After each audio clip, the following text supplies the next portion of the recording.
નમસ્કાર વિદ્યાર્થી મિત્રો, ધોરણ 6 અંગ્રેજી વિષયની અંદર આપણે યુનિટ 1 એના વિડીયો જોયા. હવે જેમ ગુજરાતી અને બીજી ભાષાઓની અંદર પૂરક વાંચનની અંદર તમારે જે પાઠ હોય છે એ જ પ્રમાણે અંગ્રેજીની અંદર પણ બીજા સેમની અંદર સપ્લિમેન્ટરી રીડિંગમાં તમને આવી જ નાની સ્ટોરી આપેલી છે. આ જે નાની સ્ટોરી એ આપણે ભણવાની છે, એ નાના નાના પાઠ એનો આપણે અભ્યાસ કરવાનો છે. અહીંયા સૌ પ્રથમ જે યુનિટ છે જેનું નામ છે in the land of Lilliput, લીલીપુટનો પ્રદેશ. અહીંયા આગળ લીલીપુટ એક આઇલેન્ડ છે. આઇલેન્ડ કે એ આઇલેન્ડ ઉપર એવા લોકો વસે છે કે જેમની હાઇટ, એમની ઊંચાઈ ખૂબ જ ઓછી છે. વેતિયા માણસો જે કહીએ છીએ એવા માણસોનો આ એક પ્રદેશ છે. તો એવા પ્રદેશ ઉપર એક વખતે ગુલિવર નામનો એક ટ્રાવેલર, એક મુસાફર ત્યાં પહોંચી જાય છે. જહાજની અંદર મુસાફરી કરતા અકસ્માત સર્જાય છે અને એ સમયે એ તરતું તે આઇલેન્ડ ઉપર પહોંચે છે. એની આ સ્ટોરી આપણે આપણા આ પાઠની અંદર જોઈશું. તો અહીં આગળ આપણે પાઠની શરૂઆત કરીએ છીએ. The antelope was a large ship. Antelope એ જહાજનું નામ છે. Antelope was a large ship. Antelope વિશાળ એટલે કે મોટું જહાજ હતું. Once it was sailing in the Pacific Ocean. એકવાર તે પેસિફિક ઓશન, ઓશન એટલે મહાસાગર, તે પેસિફિક મહાસાગરની અંદર સેલિંગ એટલે કે તરી રહ્યું હતું. અહીંયા લખી દીધું છે અહીંયા ટુ સેલ એટલે તરવું, વહાણ દરિયામાં જે તરે છે એને સેલિંગ કહે છે. Once it was sailing in the Pacific Ocean, તે પેસિફિક મહાસાગરમાં તરી રહ્યું હતું. There were 30 sailors on it. તેના ઉપર એટલે કે જહાજમાં 30 સેલર્સ એટલે ખલાસીઓ, જે પેલા ખારવાઓ કહીએ છીએ એ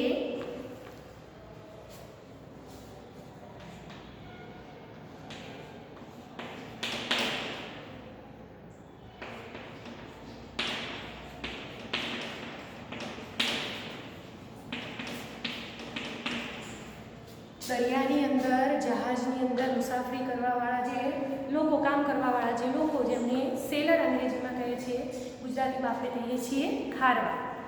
There were 30 sailors on it. તેની ઉપર 30 ખારવા હતા. Besides the sailors, there were a captain and a doctor named Gulliver. Besides the sailors, આ ખારવાઓ સિવાય એક જહાજનો કપ્તાન અને એક ડૉક્ટર કે જેનું નામ હતું Gulliver. Besides the sailor there were a captain and a doctor named Gulliver. ખારવાઓ ઉપરાંત એક કપ્તાન અને એક ડૉક્ટર કે જેનું નામ ગુલિવર હતું તે હતા. In the beginning the selling was smooth. Beginning એટલે શરૂઆત. શરૂઆતમાં ધ સેલિંગ વોઝ સ્મૂથ, સરળતાથી નિર્વિઘ્ને જહાજ તરી રહ્યું હતું. But then there arose a storm in the sea. But then પછી, પણ પછી there arose a storm in the sea. Storm એટલે તોફાન.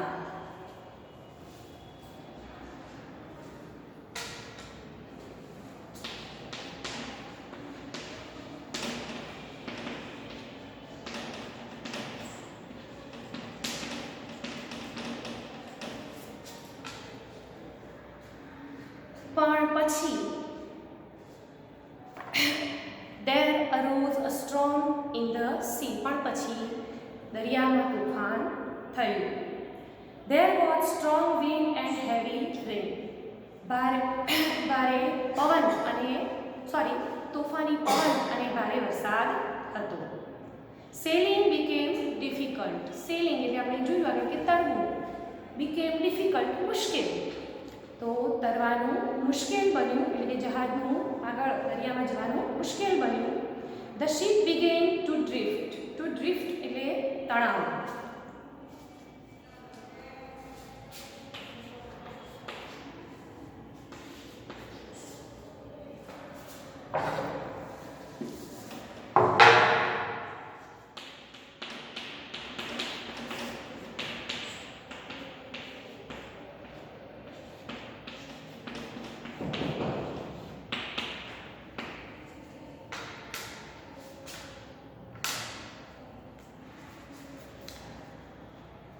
The ship began to drift.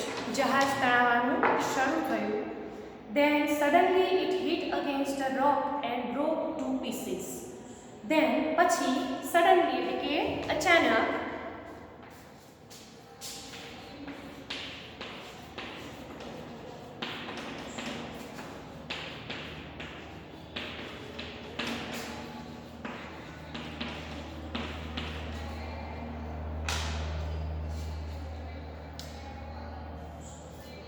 Suddenly it hit against a rock and broke to pieces. અચાનક તે રોક એટલે ખડક દરિયાની અંદર આવતા ખડક સાથે તે અથડાયું and broke to pieces અને તે ભાગી ગયું, તેના ટુકડા થઈ ગયા. Everyone on the ship started screaming and crying for help. Everyone on the ship જહાજના દરેક વ્યક્તિએ બૂમો પાડવાની, સ્ક્રીમિંગ એટલે બૂમો પાડવાની and crying for help અને મદદ માટે રડવાનું શરૂ કર્યું. જહાજ ઉપરના દરેકે બૂમો પાડવાની અને મદદ માટે રડવાનું શરૂ કર્યું. They tried to swim to the shore. તેઓએ તરીને દરિયા કિનારે પહોંચવાનો પ્રયત્ન કર્યો. But only Gulliver reached the shore. પરંતુ ફક્ત ગુલિવર કે જે આપણે કહ્યું કે ડૉક્ટર હતો, ગુલિવર રીચ ધ શોર, ગુલિવર જ દરિયા કિનારે પહોંચ્યો. શોર એટલે કિનારે.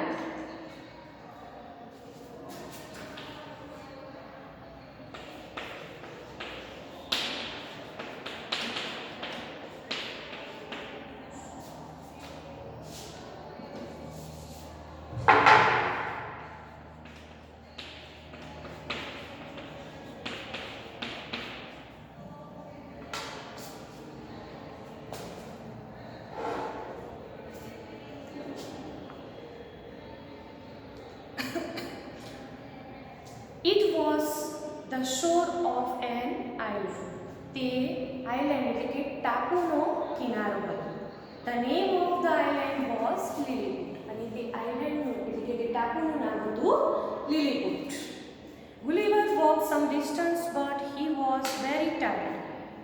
ગુલિવર થોડુંક ચાલ્યો, ડિસ્ટન્સ એટલે અંતર, થોડાક અંતર સુધી ચાલ્યો. But he was very tired. પરંતુ તે ખૂબ જ થાક્યો હતો. He fell asleep on the grass. Grass એટલે ઘાસ. તે ઘાસ ઉપર સૂઈ ગયો. He woke up the next morning. Next morning એટલે બીજી સવારે. તે બીજી સવારે જાગ્યો and tried to get up. અને તેણે ઊભા થવા માટે પ્રયત્ન કર્યો. But getting up was not possible. પરંતુ તેનું ઊભું થવું not possible, શક્ય નહોતું. His hands and legs were tied. તેના હાથ અને પગ બાંધેલા હતા. Gulliver felt something walking on his body. Felt અહીંયા felt એટલે અનુભવ્યું, ફીલનું ભૂતકાળ છે. Gulliver felt something walking on his body. ગુલિવરે અનુભવ્યું કે કોઈક તેના શરીર ઉપર ચાલી રહ્યું. It was a tiny man. તે નાનકડો માણસ હતો. Only 15 centimeters tall. ફક્ત 15 સેન્ટીમીટર ટોલ, ઊંચો. Soon there were several men on his body. ઝડપથી તેના શરીર ઉપર several men, કેટલાક માણસો ચાલી રહ્યા હતા. They were all very tiny. તેઓ બધા જ ખૂબ નાનકડા હતા. There were lots of other tiny people on the ground.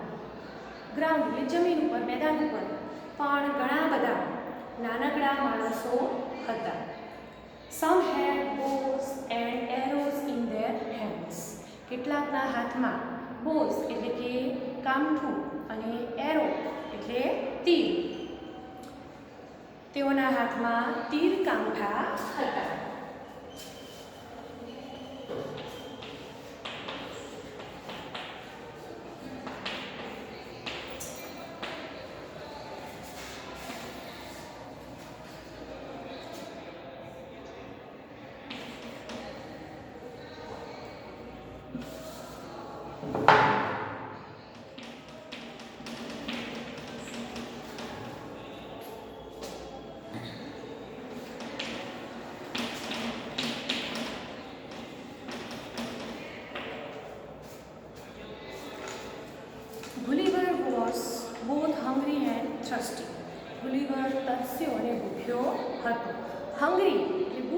Thirsty એટલે તરસ્યો.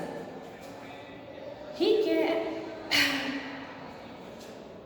How can I talk to these people except through gesture?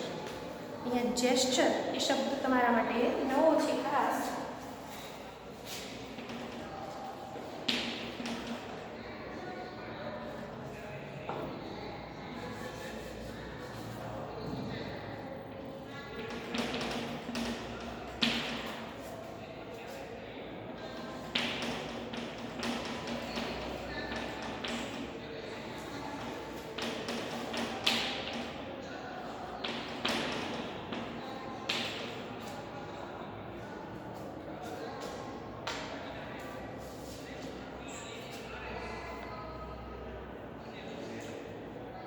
How can I talk to these people except through gestures?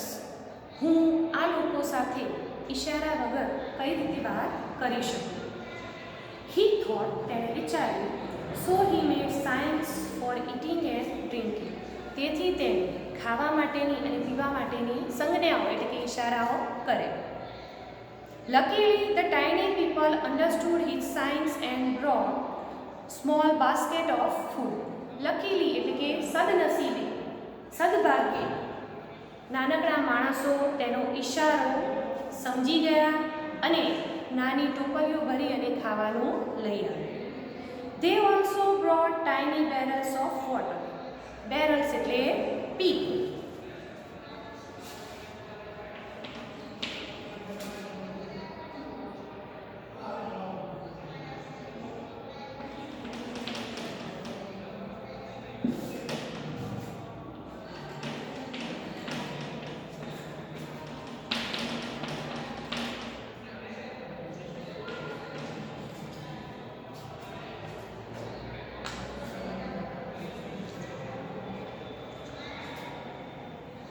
They also brought tiny barrels of water. તેઓ નાનકડા પીપ ભરી અને પાણી લઈ આવ્યા. Gulliver ate all the food and drank all the water. ગુલિવરે બધું જ વાનગીઓ ખાધી અને બધું જ પાણી પીધું. Now he felt refreshed. Felt એટલે અનુભવ્યું, refreshed એટલે તાજગી. હવે તેણે તાજગી અનુભવી. Walking will do me some good. He thought, તેણે વિચાર્યું કે ચાલવું એ મારા માટે સારું છે. But I cannot get up and so walking is not possible. પરંતુ હું ઊભો થઈ શકીશ નહીં અને ચાલવું not possible શક્ય નથી. Some tiny man went to the king of Lilliput and told him about Gulliver. કેટલાક નાનકડા માણસો રાજા પાસે ગયા અને તેમણે ગુલિવર વિશે કહ્યું. How big is he? The king asked. તે કેટલો મોટો છે? રાજાએ પૂછ્યું. He is very huge. તે ખૂબ જ મોટો છે. They replied. તેઓએ જવાબ આપ્યો. એટલે કે જે માણસો તેમણે જવાબ આપ્યો તે ખૂબ જ મોટો છે. Really go and bring him here. ખરેખર જાઓ અને તેને અહીં લઈ આવો. The king ordered. રાજાએ હુકમ કર્યો. I want to see him. હું તેને જોવા ઈચ્છું છું. Seeing is believing. Believe એટલે માનવું. અહીંયા રાજા કહે છે કે જોઈએ તે માની શકાય. He added. તેણે ઉમેર્યું. The Lilliputians prepared a wooden carriage. લિલિપુટિયને wooden carriage એટલે કે લાકડાની ગાડી. wooden એટલે લાકડું અને carriage એટલે ગાડી. લાકડાની ગાડી તૈયાર કરી. અહીંયા આપણે આગળ સ્પેલિંગ લખી દઈએ.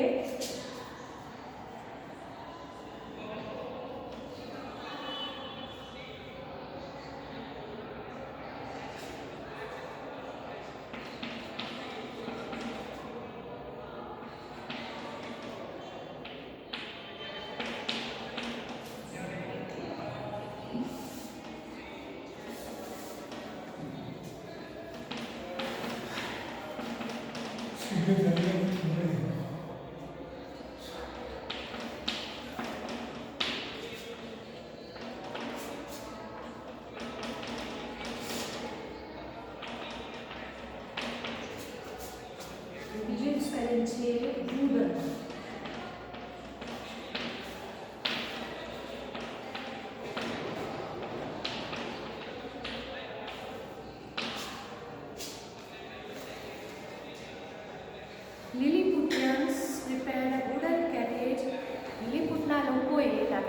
પેલી તૈયાર કરી. It was about 3.5 meters long. તે લગભગ 3.5 એટલે કે 3.5 મીટર લોંગ લાંબી હતી. 120 સેન્ટીમીટર્સ વાઇડ, વાઇડ એટલે પહોળી. 120 એટલે કે 120 સેન્ટીમીટર પહોળી હતી. And 10 centimetres high from the ground, અને ગ્રાઉન્ડથી એટલે કે જમીનથી એ 10 સેન્ટીમીટર ઊંચી હતી. Now lifting Gulliver and putting him on the carriage became a problem. હવે લિફ્ટિંગ એટલે કે ઉંચકવું, હવે ગુલિવરને ઉંચકી, એન્ડ પુટિંગ એટલે કે મૂકવું, ગુલિવરને ઉંચકી અને કેરેજ ગાડીની અંદર મૂકવું એક સમસ્યા હતી. બીકેમ અ પ્રોબ્લેમ, એક સમસ્યા હતી. With great difficulty they solve it. ખૂબ જ મુશ્કેલીથી તેઓએ તે સોલ્વ કરી, તેને ઉકેલી. After a days journey they brought him to the king's court. એક દિવસની જર્ની એટલે કે મુસાફરી, એક દિવસની મુસાફરી પછી તેઓ રાજાના દરબારમાં પહોંચ્યા. The king and his men said, "Ah, this man is really very used." રાજા અને તેના માણસોએ કહ્યું કે this man is really very use. ખરેખર આ માણસ ખૂબ જ મોટો છે. He is as big as a mountain. Mountain એટલે પર્વત, તે પર્વત જેટલો જ મોટો છે. They were afraid of him. To afraid એટલે ગભરાવો, તે તેનાથી ગભરાતા હતા. But Gulliver greeted the king and promise to be their friend. પરંતુ ગુલિવરે, ગ્રીટ એટલે અભિવાદન કરવું, પરંતુ ગુલિવરે રાજાનું અભિવાદન કર્યું. And promise to be their friend, અને તેમના પ્રોમિસ એટલે વચન આપવું, અને તેમના મિત્ર હોવાનું વચન આપ્યું. પરંતુ ગુલિવરે રાજાનું અભિવાદન કર્યું અને તેમના મિત્ર હોવાનું વચન આપ્યું. The king was pleased and set him free. રાજા ખુશ થયો તેનાથી અને તેને મુક્ત કર્યો. Gulliver live on the island happily for a long time. Gulliver લાંબા સમય સુધી આ આઇલેન્ડ ઉપર, આ ટાપુ ઉપર રહે. અહીંયા આગળ આપણા પાઠની સ્ટોરી, આપણો પાઠ અહીંયા પૂરો કરીએ છીએ. એની એક્સરસાઇઝ જે છે એ આપણે બીજા વિડીયોની અંદર જોઈશું. તમારે આ પાઠને શાંતિથી એટલે કે સાયલેન્ટ રીડિંગ કરવાનું છે. ન સમજાય તો તમે મને પૂછી શકો છો. Okay, thank you.